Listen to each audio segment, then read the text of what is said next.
On continue. Lecture de Bhagavad Gita, chapitre 4. Om Namo Bhagavate Vasudevaya.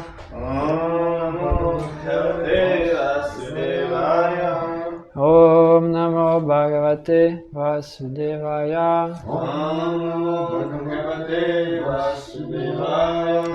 Om Namo Bhagavate Vasudevaya.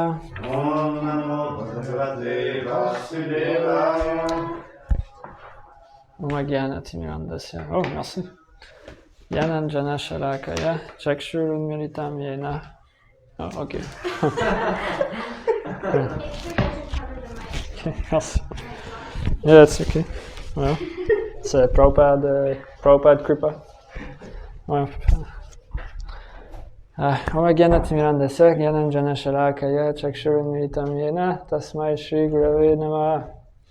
Namo Vishnupadaya Krishna Prishta Bhutale Srimate Bhaktivedanta Swamiti Namini Namaste Saraswati Devi Gauravani Pracharini Nirvishesha Srinivadi Paschatya Nishatalini Jai Shri Krishna Chaitanya Prabhu Nityananda Shri Advaita Gadadhar Shivasadi Gaura Bhaktavinda Hare Krishna, Krishna Krishna, Hare Hare, Hare Ram, Ram Ram, Hare. Des fois, il y a du monde qui, quand ils se font offrir une guirlande, ils sont comme non. Mais en fait, c'est de la miséricorde, c'est qu'on l'accepte. On a ça avec nous. Ok, bon, chapitre 4, connaissance transcendantale. Croyez-le ou non, on va passer à travers tout le chapitre aujourd'hui, on n'a pas très longtemps. On va essayer de comprendre, de voir un peu le flow du chapitre. Donc, on va aller à un bon rythme. Et puis voir c'est quoi l'échange qu'il y a entre Krishna et Arjuna ici. Donc, c'est sûr que quand on a un début de chapitre, c'est important de comprendre c'est quoi la fin du chapitre précédent, parce que souvent, il y a un lien, tu sais, il y a une incidence sur le chapitre 4. Donc, la fin du chapitre 3, c'est quoi qui s'est passé? C'est que Arjuna a posé une question. Il dit, il y a quelque chose, il y a des actions que je veux pas faire, mais il y a quelque chose qui, comme une force, me pousse à agir de la façon que ça ne me tente pas d'agir. C'est quoi ça?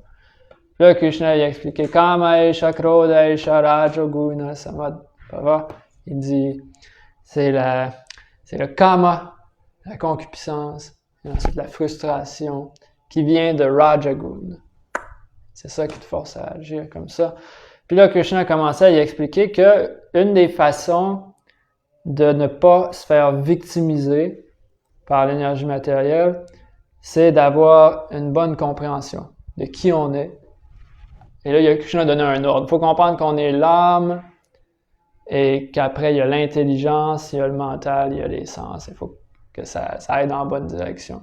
Que l'âme contrôle l'intelligence contrôle le mental contrôle les sens. Puis, mais il ne faut pas que ça aille de l'autre côté, parce que quand ça va de l'autre côté, c'est là que les problèmes commencent. Donc là, il a donné 2-3 versets de la connaissance transcendantale.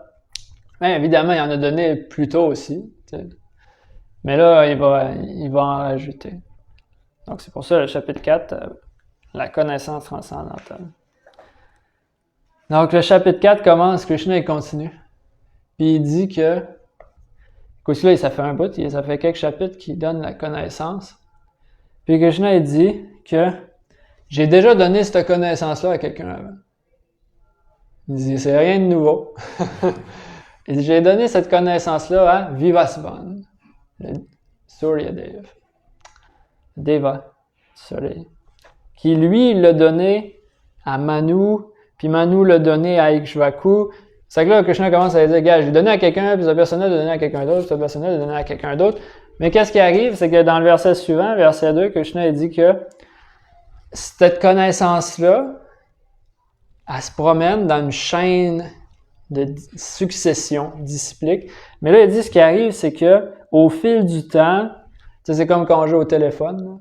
Au début, tu dis un mot, puis là, la personne il dit le bon mot, mais tu arrives 30 personnes plus loin, puis des fois, ça se ramasse, ça se ramasse un peu dans le champ.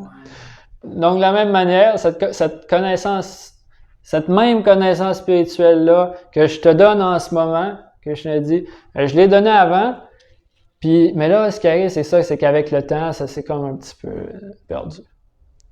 Donc là, c'est ça qu'il explique. Il dit aujourd'hui, je t'enseigne aujourd'hui, verset 3, cette science très ancienne qui traite de l'union avec le Suprême, Yoga. Il dit, pourquoi je te l'enseigne à toi?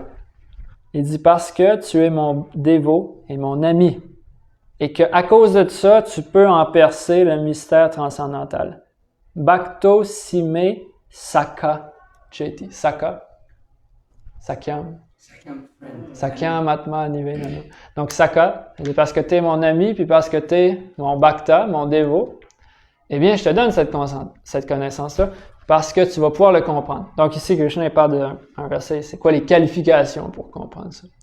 Puis aussi, ça indique un peu indirectement, c'est quoi qui a fait que cette connaissance-là s'est perdue? C'est parce qu'elle a été assez fait, comment dire, elle s'est donnée à du monde qui n'avait pas ces qualifications-là, d'être des dévots, puis c'était pas ce but-là qu'il y avait. Puis étant donné qu'eux, ils n'étaient pas des dévots, ben non seulement ils l'ont mal compris, mais ils l'ont mal retransmis aussi. Donc éventuellement, le but se perd à cause de ça. Puis justement, un matin, on lisait, dans la classe du matin, on a fait référence à un verset dans le début des Satsandarbhas de Jiva Goswami. Jiva Goswami, au début, il dit, 6e verset, il dit, je vous avertis, il dit, ce texte-là, c'est seulement pour ceux-là qui veulent adorer Krishna. Il dit, les autres, il dit, faites de l'air. Il dit, les autres, c'est pas pour vous. Donc, il parle de qualification. Puis il parle de, c'est quoi l'attitude interne que quelqu'un devrait avoir. Donc, anyway, Krishna, il explique ça, il dit ça à Arjuna. Il dit, OK, je l'ai donné avant, ça s'est perdu, mais je te le donne, parce que c'était mon bhakta, c'est mon ami. Mais là, Arjuna, il y a une question. Il dit, ouais, mais il dit, t'as peu. Il dit, Vivasvan, le Suryadev, il dit, il est bien plus vieux que toi. Il est apparu bien avant toi. Donc, comment ça se fait comment tu peux dire que tu lui as donné cette connaissance-là? C'est nous autres, on a le même âge, on est relativement, on est de la même époque, mais lui, tu sais, le Deva du soleil, ça fait longtemps, ça fait un bout qu'il est là. Donc, comment tu peux dire ça, que c'est toi qui as donné cette connaissance-là? La question que Arjuna. Donc, Krishna répond, verset 5, il dit, oh, Arjuna, Parantapa. Il dit, bien que tous les deux, on a traversé d'innombrables vies, il dit, moi, je me souviens de toutes, puis toi, tu les as oubliées. C'est ça la différence. Il dit, bien que je sois non né, et que mon corps spirituel ne se détériore jamais, bien que je sois le Seigneur de tous les êtres, j'apparais en chaque âge dans ma forme originelle. Et là, c'est les deux versets très, très, très populaires que Krishna explique pourquoi il vient en ce monde. Yada yada hi dharmasya glanir bhavati bharata abhyutanam adharmasya tadanmanam srijamyam paritranaya sadhunam vinashaya chadushkritam dharma samstapanartaya sambhavami yuge yuge. Donc ça, c'est des versets... si vous cherchez des versets à apprendre, c'en est deux bons. donc, Krishna, il dit, pas compliqué, il dit, quand les principes du dharma, quand les principes religieux éternels, les principes de la spiritualité, ils descendent, il dit, ben lui, il vient pour les remettre en place. Relativement simple. Des fois, Krishna vient lui-même pour faire ça. Dieu vient lui-même. Mais souvent aussi, des fois, il envoie du monde. Pas obligé de toujours venir. Tu peux envoyer quelqu'un. Ou, des fois, sans même envoyer quelqu'un, eh bien, il voit, il y a quelqu'un sur Terre, il se dévoue tellement à moi, je vais l'inspirer à faire mon dessein. Donc, c'est les personnes religieuses, ils prient au Seigneur, « Oh Seigneur, que ta volonté soit faite, utilise-moi comme étant un agent de ta volonté. » Ben, des fois, quand ils sont vraiment sincères dans leur prière, dans leur attitude, ben Krishna, il les utilise. Donc, mais c'est ça, mais des fois aussi, il dit, « Ok, ben là, il n'y a rien qui marche, il faut que je vienne tout seul. » Enfin, moi, personnellement. Donc, c'est ce qu'il explique ici. Et puis, mais là, il nous fait un avertissement. Ici, ce verset-là, verset 9, ça c'est... je lisais une liste des versets les plus cités par Prabhupada, puis c'est lui qui a remporté la palme d'or. Le verset 9 du chapitre 4. Janma karma cha me divyam evam yoveti tattvataha Tyaktva deham punar janma naiti mameti sorjuna. Donc Krishna il dit que ma janma puis mes karma, ils sont divya. Janma karma chame divyam. Donc moi il dit ma naissance puis mes actions, ils sont de nature divine. Parce que là Krishna il dit il vient dans ce monde, mais tu sais il vient comment? Il vient-tu comme nous on vient? Nous on sort du bedon de notre mère, puis on se ramasse dans une certaine situation à cause de notre karma. C'est pas qu'on a décidé de venir. Les philosophes comme existentialistes, c'est ça qu'ils disent. Ils disent, ils parlent de throneness, we're thrown into the world. Comme, c'est comme un truc. On se ramasse dans toutes sortes de situations. C'est quoi qui arrive? C'est pas vraiment notre désir. Mais c'est ça, on se ramasse dans le monde, dans une certaine situation à cause de notre karma. Mais Krishna, mais en fait, ma naissance puis mes activités, ils sont d'une nature différente. Divya. Puis celui-là qui comprend ça, qui comprend que ma naissance puis mes activités sont d'une nature différente, divine, eh bien, cette personne-là, il n'y aura pas à revenir dans le monde matériel. Il va pouvoir, au moment de la mort, aller dans mon royaume éternel. Ça veut dire pas connaître, parce qu'on connaît. Ouais. Ben, c'est ça. Ben, c'est pas, évidemment, c'est pas juste comme, que tu dis, ouais, mais moi, je connais ce verset-là, puis c'est ça que Krishna a dit, puis, il faut comme que ça soit réalisé de tout notre être. Puis là, mais Krishna, il y a plusieurs chapitres qui nous montrent comment, qu'aussi il y a un aspect pratique, puis il y a un aspect aussi de réalisation. Donc, on va continuer. Donc, libre de tout attachement, affranchi de la peur et de la colère, pleinement absorbé en moi et prenant refuge en moi, ils furent nombreux ceux qui se purifièrent grâce à cette connaissance de ma personne et tous développèrent un amour pur pour moi. Donc, Krishna a dit que ce processus-là, comme on disait, c'est rien de nouveau. C'était là avant, puis ça a fait ses preuves. Donc, c'est ça que Krishna explique. Il dit, c'est ça, il y a du monde que dans le passé, ils ont pris ce processus-là, se sont absorbés en moi avec cette connaissance-là, puis ils se sont fait purifier.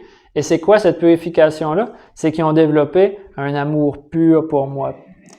Donc, Puta Mad Bhavam Agataha.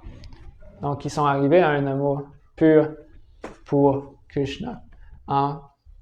Donc, en tout cas, Krishna, il fait c'est un bon vendeur. Il nous dit que c'est un produit qui a fait ses preuves. ce qu'il partage ici.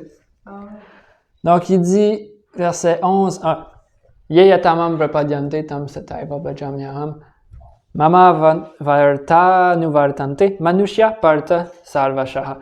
Donc, là, Krishna, il dit, je pense qu'on avait dit ça l'autre fois, tu sais, il y a du monde qui sont là, mon chemin, c'est le seul chemin, puis tous les autres, leur chemin, ils les amènent en enfer ou whatever.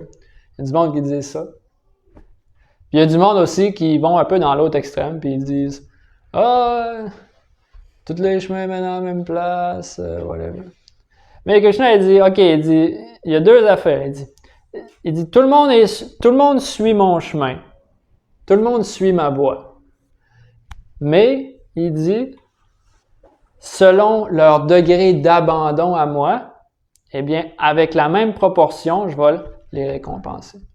Donc, tout le monde est sur le même chemin, mais il y en a qui sont plus loin. Il y en a qui sont derrière. Il y en a qui sont stallés quelque part. Il y en a qui s'en vont par en arrière. Puis il y en a qui s'en vont par en avant. Tout le même chemin. Puis au bout du chemin, il y a Krishna. Et Krishna dit ça. Tout le monde est sur mon chemin. Mais toutes les personnes ont des désirs différents. Donc moi, il dit, je réciproque avec eux. Ceux qui s'abandonnent complètement à moi, je leur donne tout ce que j'ai à donner. Puis les autres, je respecte leurs désirs. Est-ce que ça veut dire que Krishna nous protège de la même façon? Autant qu'on s'abandonne, autant il nous protège d'une façon, ou même les néophytes qui n'ont pas beaucoup de foi, Krishna, il nous protège 100%. Comment ça fonctionne? Non, c'est en degré d'abandon, comme Prahlad Maharaj, tant tout ce qui est arrivé, mais comment il était pratiquement dans une transe complètement absorbé dans son amour et son abandon au Seigneur. Donc, naturellement, il était protégé à un niveau assez exceptionnel, que personne ne pouvait toucher. Donc, c'est ça. C'est en proportion. Ouais. C'est juste naturel. Si quelqu'un est gentil avec nous, naturellement, on va être gentil avec lui. Ouais. Si quelqu'un est comme plus ou moins gentil, on va être neutre avec lui. Donc, Krishna dit, je fais la même façon. Donc, verset 12, on garde le rythme. Krishna dit, les hommes en ce monde aspirent au succès de leur entreprise. On ne parle pas de business, mais de ce qu'ils entreprennent. Le monde aspire au succès dans leur entreprise. C'est pourquoi ils vouent un culte aux dévas et obtiennent rapidement le fruit de leurs actes intéressés. Donc, en tout cas, c'est assez straightforward. On va continuer. Chaturvarnam maya shishtam guna karma vibhagashaha tasya kartaram apimam vidya kartaram avyayam. Donc, verset assez populaire aussi. Puis ça, c'est intéressant. C'est vraiment bon à cause que les gens, ils disent « Ouais, mais moi, l'hindouisme, les systèmes de caste, j'accepte pas ça. » Puis c'est quelque chose qui revient souvent, que les gens ils ont entendu dire ça, parler de ça, à l'école, whatever. Mais Krishna, il dit que non, il dit, en fait, ce système-là, qui a différentes castes, différentes occupations, il dit, c'est pas à cause que t'es né dans une famille, c'est ça en Inde, le problème, c'est que, toi, t'es né dans une famille d'ouvriers. Bienvenue dans la vie d'ouvrier. Ça va être ça ta vie. Mais non, Krishna, il dit, guna karma, selon ta nature, selon tes qualités, selon tes qualifications, eh bien, tu prends un certain rôle. Donc, on a fini. On a défait leur argument. On peut continuer. Donc, Krishna dit, nulle action ne m'affecte et jamais je n'aspire aux fruits des actes. Celui qui me connaît comme tel ne s'enferme pas dans les conséquences de ses actes. Donc, celui-là qui comprend que Krishna, quand il agit dans ce monde, on parlait de Janma Karma Chame Divyam, ses actions sont divya, il dit celui-là qui comprend que Krishna, il se ramasse pas du karma en faisant sortes d'activités, mais il est au-delà de ça. Celui-là qui comprend ça, ben lui aussi, il devient libre du karma. Si tu comprends que Krishna est au-delà du karma, vraiment, tu comprends ça à un niveau complet, mais toi aussi tu deviens au-delà. Tu transcendes le karma. Puis là, on va avoir aussi une série de versets que Krishna il va parler vraiment de l'action.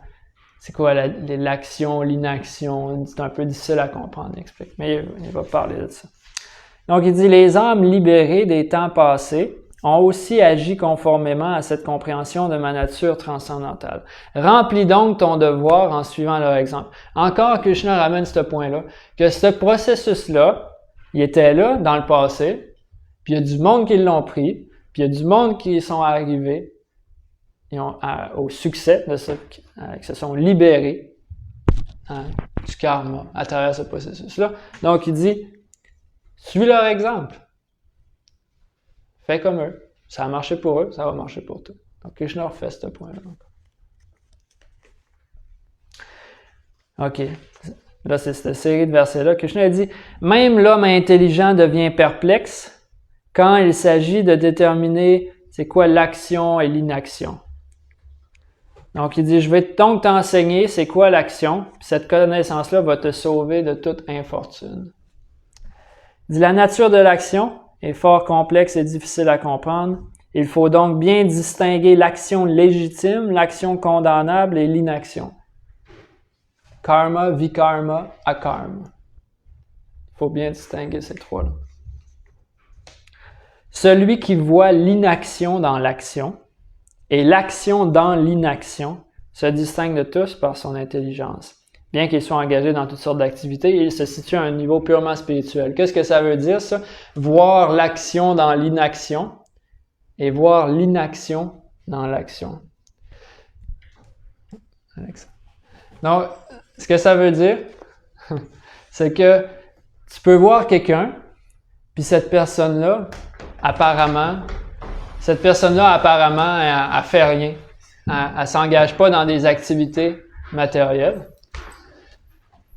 Mais étant donné, comme Krishna expliquait dans le chapitre 3, étant donné que cette personne-là, même, elle fait rien, mais étant donné qu'elle est pas au-delà du karma, eh bien, elle se ramasse des réactions. Et de la même manière, quelqu'un peut être engagé dans toutes sortes d'activités sur la plateforme spirituelle, mais il se ramasse pas de réaction karmique. Donc, lui qui est assis, puis il fait un show, que moi, je suis un méditateur, un yogi, je m'engage pas dans des activités matérielles, moi, comme j'ai lâché ça. Mais étant donné qu'il est pas sur une plateforme spirituelle, eh bien, il ramasse des réactions karmiques. De toute façon. Et la personne qui s'engage dans toutes sortes d'activités, mais dans une conscience supérieure, selon le procédé qui est expliqué ici, mais même si elle a fait toutes sortes d'affaires, eh bien, elle est libre du karma. Mais Krishna, il dit, c'est difficile à comprendre, à cause que des fois, c'est comme, on pense, cette personne-là est enchaînée dans l'énergie matérielle, mais en fait, elle est libérée.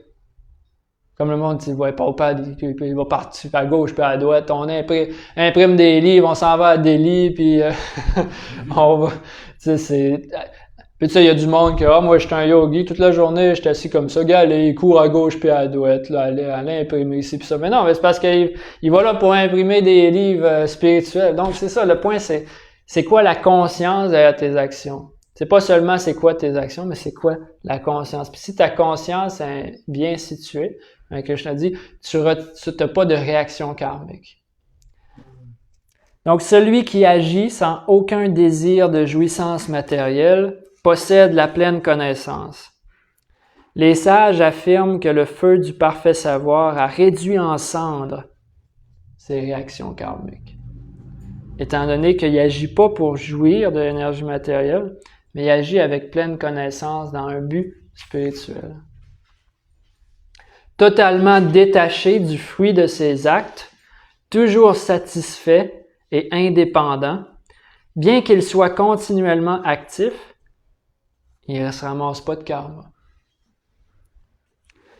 L'homme qui illumine une telle connaissance agit en maîtrisant parfaitement son mental et son intelligence. Il se défait de tout sentiment de possession et n'agit que pour subvenir à ses plus stricts besoins. Il n'est donc pas touché par les réactions karmiques, en gros.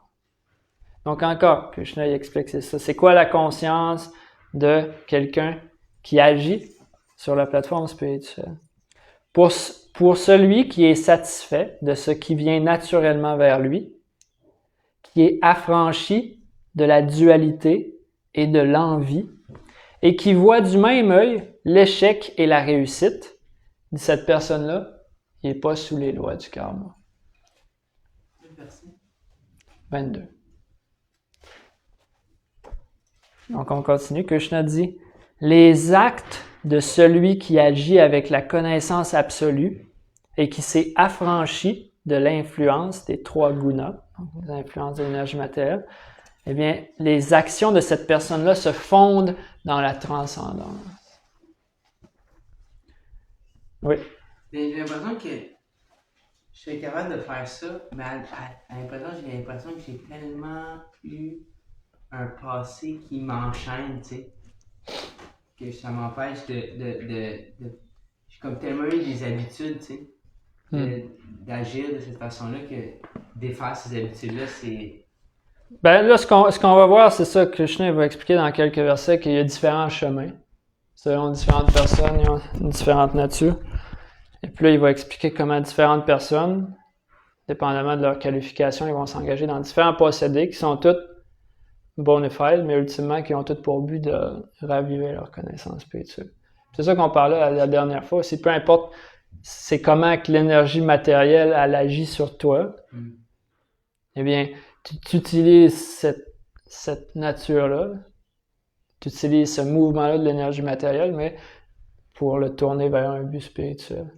Puis ça te libère de ce conditionnement-là. Mais on s'en vient là, on va continuer.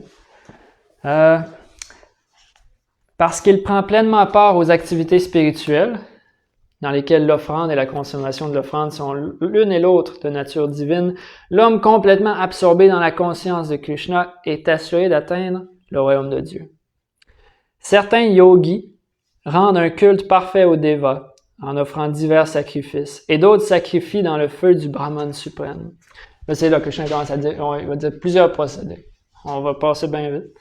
Certains, les purs brahmacharis, sacrifient l'audition, l'ouïe et les autres sens dans le feu du mental maîtrisé.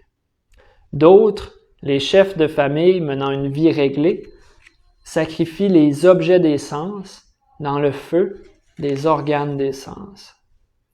Ceux qui désirent atteindre la réalisation spirituelle par la maîtrise des sens et du mental offrent en oblation dans le feu du mental maîtrisé les activités de leurs sens et de leur souffle vital. Ayant fait de vœux stricts, certains sont éclairés par le sacrifice de leurs biens matériels, d'autres par l'accomplissement de sévères austérités ou la pratique du yoga, Hatha Yoga, Ashtanga Yoga, Eightfold Path. D'autres encore par une étude des Védas, des écritures visant au savoir absolu, donc différents procédés. D'aucuns cherchent à se rendre maître des fonctions respiratoires. Donc, il y en a qui essayent, ils font du pranayam pour atteindre un état de transe yogique. Ils s'exercent à fondre le souffle expiré dans le souffle inspiré, puis l'inverse, et parviennent ainsi à suspendre toute respiration pour demeurer dans cet état. D'autres encore restreignent leur nourriture et sacrifient le souffle expiré en lui-même. Donc ça, c'est des techniques yogiques que peut-être qu'on ne pourra pas trop prendre, suivre nous-mêmes. Mais Krishna, c'est ça, il explique. Il y a toutes sortes de chemins. Tous ceux qui font des sacrifices et ont compris la signification de ce sacrifice-là se libèrent du karma, se libèrent des conséquences de leurs activités pécheresses. Ayant goûté au nectar des fruits de l'acte sacrificiel, ils progressent vers la destination suprême et éternelle. Donc Krishna dit à Arjuna, il dit, sache que sans accomplir de sacrifice, on ne peut pas vivre heureux dans ce monde. Que dire que dans le prochain? Donc, il choisit ton sacrifice. Il dit, il y en a plein de sacrifices, choisis un là-dedans, et en cultivant la connaissance, tu vas arriver au but. Tous ces sacrifices que je te dis sont autorisés par les Védas, par les Écritures, et procèdent de différentes formes d'activité. Sachant cela, tu atteindras la libération.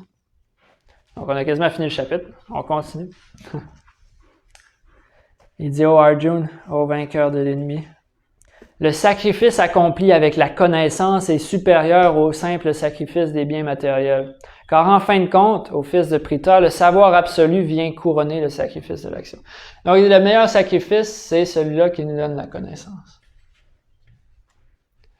À cause que tu peux faire, c'est ça, tu peux faire les autres sacrifices qu'on entendait parler ici. Tu peux faire du pranayam, la respiration qui rentre puis qui sort puis qui se fond ensemble puis ci, puis c'est des affaires assez élaborées, des processus yogiques assez élaborés. Mais le point, c'est que ces sacrifices-là, ils devraient t'amener à de la connaissance, sinon ça sert à rien. Mais Krishna a aussi l'avantage, c'est qu'il va parler qu'on n'est pas obligé de faire toutes ces affaires compliquées-là, que on peut faire un procédé plus simple qui va nous amener cette connaissance-là, qui ultimement est le but, d'arriver à cette connaissance-là. Et là, un autre verset à apprendre.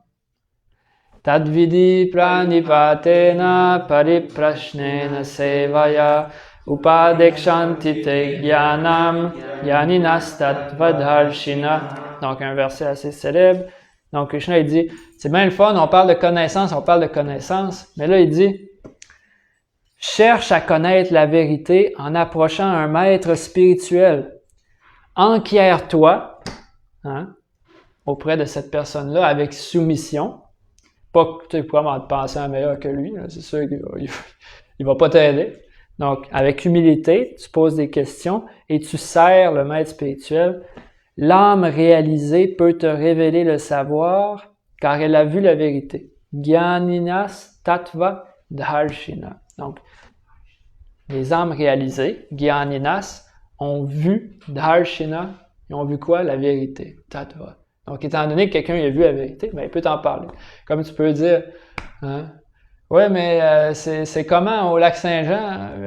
Quelqu'un peut dire, ouais, j'ai lu ça sur Google, mais là, il va dire, ouais, mais demande à Samuel, il vient de là. C'est qu'il sait comment c'est, il peut t'en parler. Ouais, c'est ça. Donc, c'est ça. Donc, Krishna dit, la personne qui a vu la vérité, mais elle peut expliquer la vérité, quand même. Aussi simple que ça.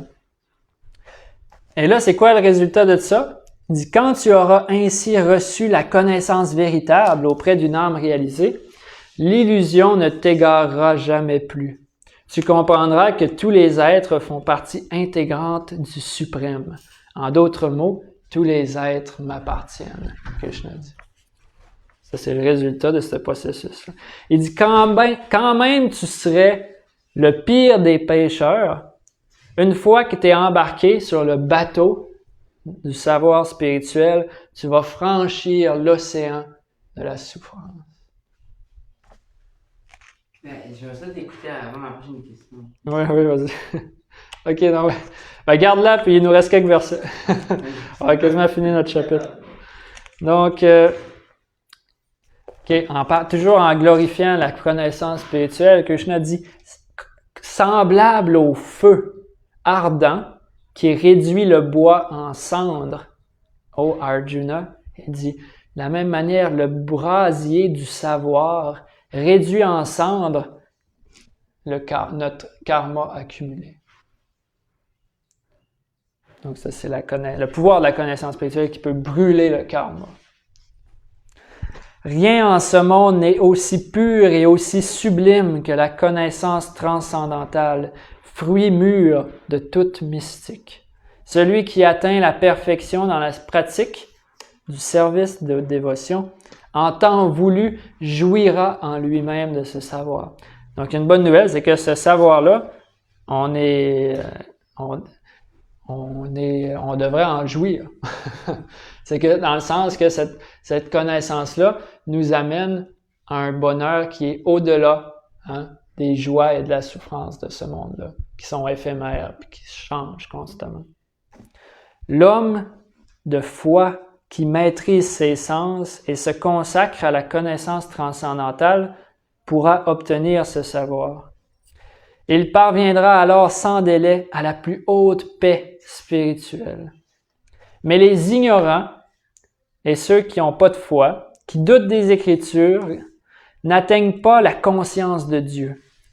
Ils choient, ils périssent. Celui qui doute ne peut pas connaître le bonheur ni dans ce monde, ni dans le prochain. Celui dont le savoir spirituel a déraciné les doutes et qui agit. Donc, tu sais, c'est ça, le point, c'est que les doutes, faut pas juste, on cache les doutes, Le point, c'est que les doutes on doit dealer avec les doutes avec la connaissance spirituelle. Tu sais, comme tu vas voir que, mais j'ai des doutes, puis tu dis, OK, enterre tes doutes, puis continue à marcher en avant. Peut-être bien, on va dire, ouais, ben là, je suis pas trop sûr. Mais si les doutes sont répondus par la connaissance spirituelle, ben là, ça va de soi que la personne peut continuer à avancer. Donc, c'est ça le chemin que Krishna il parle.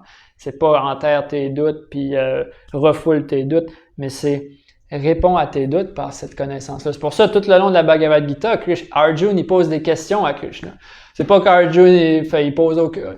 Ah non, des fois, il y a des doutes. C'est quoi le chapitre 4 a commencé avec un doute d'Arjuna. Hein, Krishna, il dit, j'ai donné cette connaissance-là il y a très longtemps à Vivasvan, puis Arjuna, il demande, oui, mais comme tu sais, mais t'étais pas né dans ce temps-là.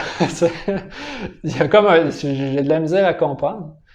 Et Krishna, il explique, non, il dit, c'est ça, on a eu différentes naissances, toi, tu te rappelles de rien, mais moi, je me rappelle de toutes les fois que je suis descendu en ce monde pour aider les gens. Donc, les doutes, c'est quelque chose de sain, et il faut dealer avec ces doutes-là de façon saine, avec la connaissance. Donc, on retourne à ce verset-là, Krishna dit, celui dont le savoir spirituel a déraciné les doutes et qui agit dans le service de dévotion en renonçant aux fruits de ses actes, celui-là est véritablement établi dans la conscience du soi. C'est pourquoi, ô Arjuna, il n'est pas lié aux conséquences de ses actes, pas lié au karma. Et il termine, dernier verset, chapitre 4, on s'est rendu, armé, parce que là il parle à un combattant, c'est qu'il faut qu'il utilise des métaphores de combat, de guerre. Donc, il dit « armé de l'épée du savoir, du glaive du savoir, il faut trancher les doutes que l'ignorance a fait germer en ton cœur. Fort avec l'arme du yoga, ô Bharat, lève-toi et combat les doutes, combat l'ignorance avec l'épée de la connaissance spirituelle. » C'est comme ça que Krishna finit le chapitre 4. Donc, avant d'avoir une discussion, on va terminer le live. Hare Krishna, merci pour ceux qui ont écouté avec nous. Bonne soirée. Hare Krishna.